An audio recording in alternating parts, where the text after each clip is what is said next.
3 मेचा 2025चा आजचा मोंढीम गाय बाजार 9 वाजून गेलेले आहेत बाजारामध्ये। एकंदरीत बाजार हा तुरळक भरलाय आणि त्यामध्ये लोकांची गर्दी पण थोडीशी कमीच आहे। तर ही परिस्थिती अजूनही चालू आहे। दुधाला जरी दर असला तरी जे शेतकरी आहेत ते खरेदी विक्रीमध्ये आता एवढे नाही आहेत, कारण घेणाऱ्याला वैरणीची पंचायत आहे, ज्याला सांभाळायचं त्यांना वैरणीची पंचायत आहे। आता सध्या आपण उभा आहे ते बाजाराच्या मधोमध उभा आहे। इकडल्या साईडला मोठ्या व्यापाऱ्यांची दावण आहे। तिथं सध्या इथून खाली गेला तुम्ही, इकडं रोडला गेला तर मसरांची दावण आहे आणि इथून खाली गेला तर कालवडी आणि ते पिकअप दिसतात त्याच्या पलीकडे शेरडांचा बाजार भरतो। मोंढीम तालुका माढा जिल्हा सोलापूर। आणि आता आपण जिथं उभा आहे लाल मातीवरती अण्णा डाणे वस्तात तुरडूचे दावण आहे, इकडं लवळची दावण आहे। तर थोडं यांचंही मत आपण विचारून घेऊ की आज अण्णांच्या दावणीतील गाईला गिराईक आलेले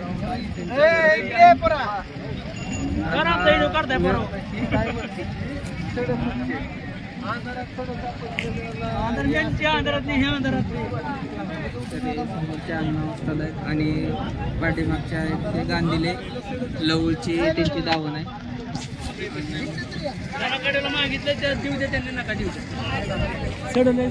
पण छोटीशी बाईट त्यांची घेणार आहे। तुम्हाला आधी गाय दाखवतो, तुमचा व्यवहार चालू आहे। ते तुम्हाला सडं जे दिसत आहेत त्यांचं म्हणणं आहे की सडं मोठे आहेत त्याच्यामुळं ते त्यांचं चाललंय। पाठीमागची लहान आहेत, पुढची मोठे आहेत। ज्यांना त्या गायीतलं कळते टक्केवारीतलं त्यांनी सांगावं हे किती टक्केवारीमध्ये येते आणि किती दूध देईल। आपण थोडीशी बाईट यांची घेऊ मामांची। नमस्कार मामा। आजचा बाजार कसा वाटतोय? आजचा बाजार चांगला आहे की जरा बघून व्यापारी जरा 4-2 आले होते। शेतकरी वगैरे कमी आहे, शेतकरी व्यापारी आले होते 4-2 आता बाहेरगावचे व्यापारी आहेत आणि खरेदी चालू आहे सकाळपासून। आणि जनावरांची संख्या कमी असल्यामुळे जनावरांची संख्या कमी आहे, चांगला माल शेतकऱ्यांनी आणलेला नाही। आज आपण किती आणले? 2 आणले होते, 1 दिली आणली। कुठली विकली? कशी दिली? नेले 57ला दिली। 57,000ला फक्त विकलेले आहे। तर घेणाऱ्यांसाठी चांगली सुवर्ण संधी आहे, त्यांनी यावं आणि गाई खरेदी कराव्या। ज्यांना वैरणीची हाबळ नाही त्यांनी यावं। फक्त विकणाऱ्यांसाठी थोडं हे की जशा किमती गेल्या वर्षी होत्या तशा किमती ह्या वर्षी नाही। दुधाचा दर ज्या वेळेला 40च्या पुढे जाईल त्यावेळेला कुठंतरी शेतकऱ्यांना दूध व्यवसाय थोडासा परवडणार आहे। मग जनावरांना थोड्या किमती राखलेल्या, कारण अपेक्षित होतं 37-38 रुपयावरती दर जाईल। एवढा उन्हाळा आहे, आता शॉर्टेज आहे, दुधाचा दर 100% वाढायला लागलेलं वाटलं होतं। 33-34 रुपयावरच अडकला। 37-38 वर जरी गेला असता तर निश्चित चांगलं जनावरांचा बाजार जरा चालू झाला असता।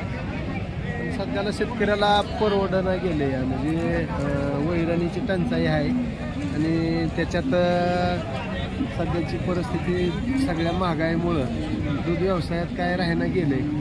शेतकरी आता थोडासा दूध व्यवसायाच्यापासून बाजूला जायला लागला, म्हणजे हाईच तेवढं थांबवून टिपून खायला लागलाय आता।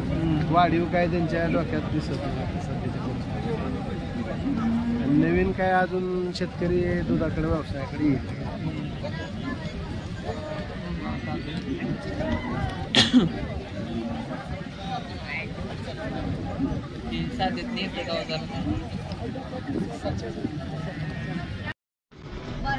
बारडीची किती वेळ त्याच आहे?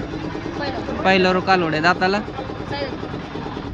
साईदादी कालवड आहे बघा। बाईच्या कानाला कालवड लागतंय। किती सांगितलं? 21 साईदादी कालवड आहे। ठेपा बघा कालवडाचा कसा आहे, माप कुठल्या लेवलचा आहे। व्हाईट ब्युटी लवर बघू शकता। नंबर सांगितला कोण आहेत? पाठवायला तर मालक अवेलेबल नाहीत। भैया सध्या गायपाशी थांबलाय, थोड्या वेळाने मालक येतील त्यावेळेस नंबर घेऊ। पण एकच नंबर वासरा आहे, पहिल्या वेताचं कालवड आहे।